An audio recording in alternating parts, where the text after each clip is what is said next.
Good morning. It is our second day here in DC. We kind of slept in and headed off to Tatte Bakery. So we just finished. I'll insert some of the footage from what we had. A really nice breakfast and pastry place. And now we are heading off to the National Air and Space Museum. At 8:30, they opened up some tickets and I was able to snag some, so we're heading there now. So you don't have to make reservations ahead of time. So on the way to the National Air and Space Museum, here is Ford's Theater. And straight ahead is the National Mall, so that's where we are. Oh, and on the right, that's the corner where we picked up the Monuments by Moonlight tour last night. And again, the line kept on stretching around the corner. And tons of people. I think they had like 7 buses or 7 trolleys all together last night. So it's really popular. So get your tickets early on the Old Town Trolley Tour. So like I was saying before, we're headed off to the National Air and Space Museum. But the one thing I wanted to say is that last night, the Old Town Trolley Tour, the Monuments by Moonlight, I'm not gonna get the name right. Just wanna make sure I don't get run over here. Was really good. I mean, we've seen some of those monuments before, but the fact they were lit up were really nice, and we could hop off for 3 of them, and we got to see a lot of different parts of the city. So it was definitely worth it. So when you get the tickets, they tell you to arrive 30 minutes earlier because it starts at 7:30. So we got there, and the line was so long already. So if you want to start right at 7 o'clock, get there early, because they had a ton of trolleys which hold like 50 people each. And then you can get there earlier and finish your tour, because it is 2.5 hours. By the time we boarded, it was 7:30 exactly, and we got done a little after 10 o'clock. But it was all good. Definitely worth it if you're here in DC. So we're almost there. There was the Washington Monument, and this is the Capitol in that direction. And then straight ahead and to the left will be the National Air and Space Museum. I think it's where the construction's going on. Something's going on over there. Well, we're in. It was easy getting into the National Air and Space Museum. We just flashed our digital tickets to get in. They're all free. But here we are checking out the Star Trek model. So it's been a few years since we've been to this museum, but one of the things we found out is that it's undergoing a lot of construction, and it's going to be a few years, I believe, is what the information guide said. So there's only going to be a few parts of the museum open. So this is the first part that we're checking out, all these big life-size planes. This is really cool. This is like a simulation as you're flying, what is this, an Airbus A320. I don't remember ever seeing this, but I'm sure I saw this years ago, but this is pretty cool watching, you know, what it looks like from the pilot's perspective. I'd rather just be in the back. So this is one of the things that David wanted to see here at the Air and Space Museum. It shows all the actual planes in the sky at one point, and this is from September 12, 2019. And this screenshot is from 9/11, showing what it was like around 8:40 something in the morning when the first plane struck the World Trade Center with all the flights in the air. This is showing the number of planes that disappeared from the skies after the 3rd plane struck the Pentagon on 9/11. How everything changed. We're going to a 1953 American Airlines plane. Here's the plane.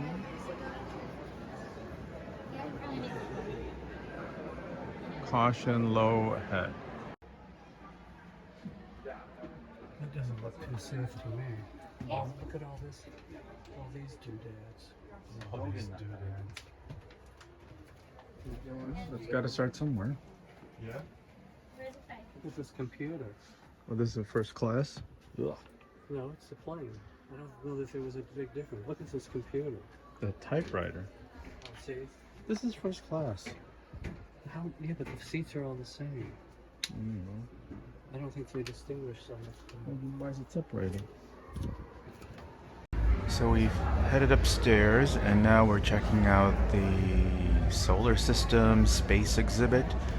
And I love all the models in the ceiling here, showing all the perspective and the size comparisons of the planets. You sometimes forget how big and small they all are. It's so cool seeing all these life-size planes just hanging from the ceiling. And look at this. This is, I think, an X-Wing fighter from Star Wars. I don't know which movie, but it looks like the real thing that they put here in the museum. And now we've wandered into the exhibition for the Wright brothers. This is the actual plane that they flew in way back when. And you gotta imagine how brave they were to fly in this thing that looks like it's gonna fall apart with any wind blowing on it. But very cool. Well, we spent an hour and a half exploring the Air and Space Museum. It was much more interesting than we thought. We found what we were looking for. There was this grid or video that showed all the number of planes flying in the country during 9/11, and then it ended, how all the skies cleared up. Half of the museum is literally closed and being refurbished, so it's gonna take a few years. And now we are headed to the old post office to explore. So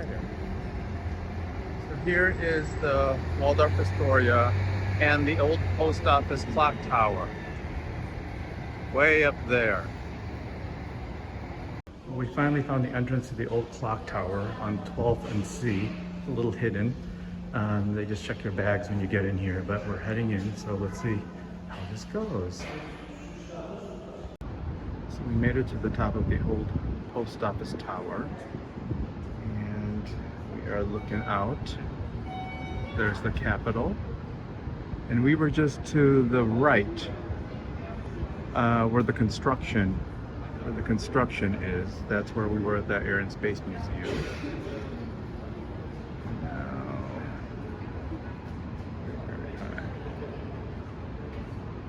And it's free to get up here. So here's another view from the tower. Now you can see the Washington Monument. You can see Reagan National Airport in the distance. There. And then the National Mall is this part here. And you can see the Thomas Jefferson Memorial right there, if you're looking. And here's another view from the clock tower. Washington Monument in between the wires.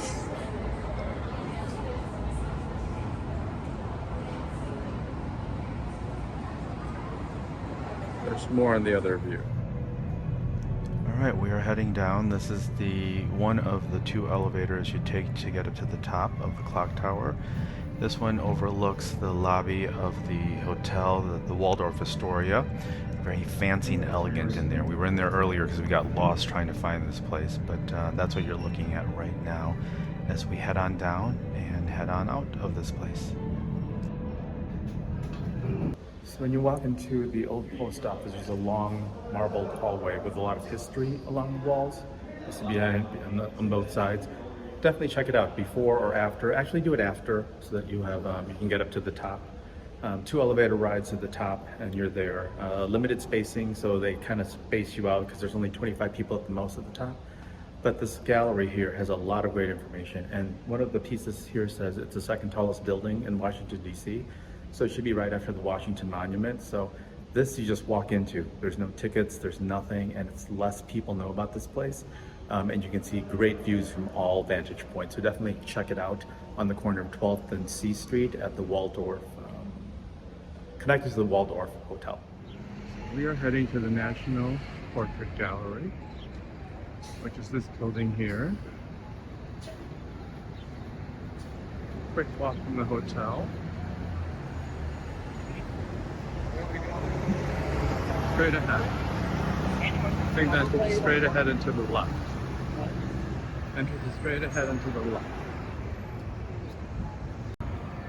Okay, we overshot it. There are entrances on F and G Street.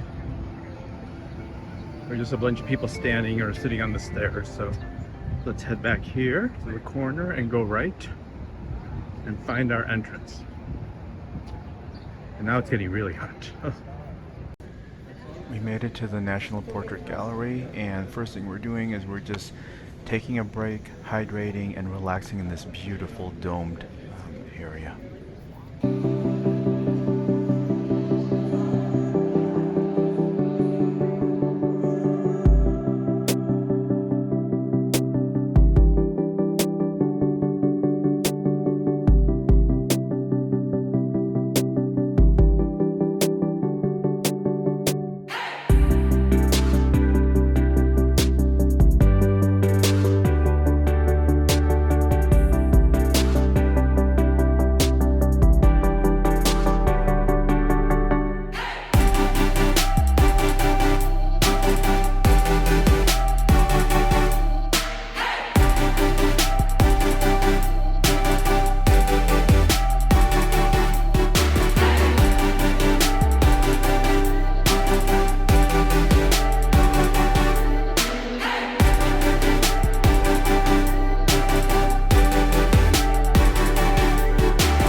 Dolcesa. Right here. Are you dripping all over the place? Alright, we're heading to Sfoglina for dinner tonight on Friday. Checking it out and we'll see how it is.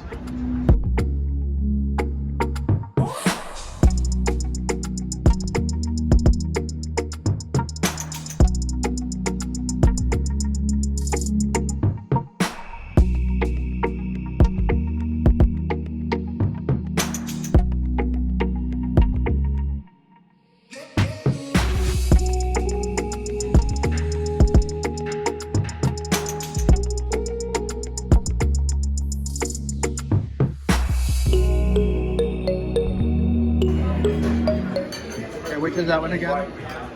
The braised beef. Braised beef. And this is the mafalda with guanciale.